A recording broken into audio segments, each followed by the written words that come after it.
I am Mike Lavoie. I'm a realtor with Dalton Wade Real Estate here in Tampa.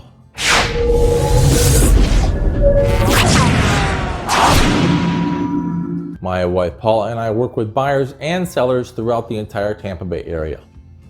If this is your first visit to our favorite YouTube channel, Tampa Lifestyles, go ahead and click on the subscribe button down below. Click on the notification bell as well, and we will let you know when our next video is published. If you ever applied for a loan, credit card, or some type of charge card, you are well aware what FICO is.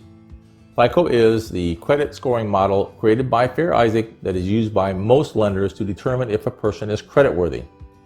The interest rate you pay, the length of the terms, even if you get credit, is dependent upon your FICO or credit score.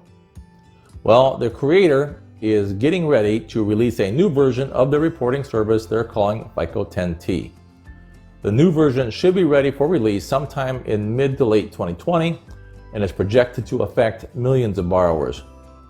The new core credit scoring will give harsher penalties to borrowers that have had bad behavior like recent missed payments, rising debt levels, and using personal loans to pay off credit cards and then running the balance on those credit cards back up. Those consumers with good credit, 680 and above, will likely get a boost on their credit score. Consumers struggling to get to 600 will probably see a significant decline in their credit score, which will create a large gap between haves and have-nots in the credit world. So why are they changing now?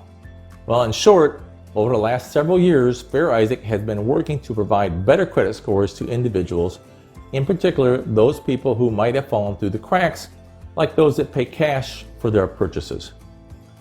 It has worked very well. The average credit score in America is at a record high of 703.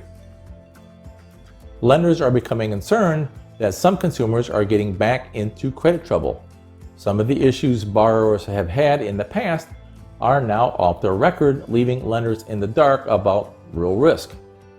Lenders are worried that borrowers are getting too much credit for the last couple of years based on current credit scoring models, and that these consumers will not be flagged early enough to prevent problems in the future. The changes are going to incorporate a trended data for the last 24 months for every borrower to show historical trajectory of their credit behavior. Those with bad behavior will be penalized greater. Think of it this way. What would happen if the NFL all of a sudden changed the offside penalty from 5 to 15 yards and a holding penalty was going from 10 to 30 yards? False start, everybody but the center. Offense. Obviously, that would dissuade teams that are doing well from doing the wrong thing and get these penalties. They probably would continue or improve on their decisions and not screw up. But at the same time, those teams that don't have the same discipline and are screwing up right now would be at even a greater disadvantage, making it more difficult to get to the other end of the score line. You can see that would create a huge gap between the teams that have and the teams that don't have. That may be exactly what this creates. Those people with good credit scores who have the discipline and have done things right over a long period of time are going to see their credit score go up even higher and will be liked by the credit card companies. But those who are struggling and don't have quite as much discipline yet may not be such a bad risk, but they're going to look even worse under the new model. The bottom line is that lenders want more accurate and up-to-date information on potential borrowers than what the current scoring models provide. More information about people over a shorter period of time. What their trends are. Have they been screwing up more recently? Are they increasing their debt more recently, especially in relationship to where it has been in the past? Now, not every lender is going to upgrade to the new model. There are still several models in use. The most recent is model number 9. Lenders don't upgrade every time a new model is released. There are lenders still using model 4. They're getting the information they want, the borrowers they want, they're weeding out those that they don't, and they're happy. If it ain't broke, don't fix it. In the mortgage world, Fannie Mae and Freddie Mac require lenders who want to work with them to use a FICO score whenever a usable score is available. Mortgage lenders get these scores from credit unions like Equifax, Experian, and TransUnion. None of these bureaus are even using version number 9. They are still using models 2, 4, and 5. Mortgage lenders also consider other factors in a person's credit score, like debt-to-income ratios, and whether they've had problems in the past with their credit scores. So, what should you do? If your credit score is above 680, probably nothing. You have been doing things right in the past, so don't stop doing that. Your credit score should actually go up. If your score is lower, things have not changed. Make your payments on time and don't make just the minimums. Do not increase your debt too much. One thing that does get flagged is when a person takes out a personal loan to pay off credit cards, then turns around and runs those cards back up to where they were.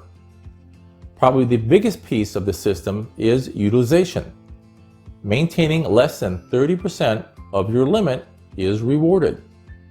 Racking up a $900 balance on a card that has a $1,000 limit and paying it off at the end of the month no longer looks good. Utilization is the amount of debt versus limits, and keeping it at 30% is good. Even if you can and do pay it off every month, try making multiple payments over the month to keep that balance down as close to 30% as possible. Don't worry, that creditor will be happy to take your money. To me, the biggest thing is about utilization. Are you putting debt on your cards, and is that increasing over time? Remember, it's all about trends now. That's about it for now. If you have any questions or concerns, please put them down in the comment section below. I will get to them as soon as I can. If you need a mortgage lender who will not waste your time, we can help. Having been around for a while, we know people. Just a reminder, if you have not subscribed to our channel, take a minute right now and do that by clicking on the subscribe button down below. If you are planning to buy or sell a home here in Tampa Bay area, please reach out to us. We would be happy to help you.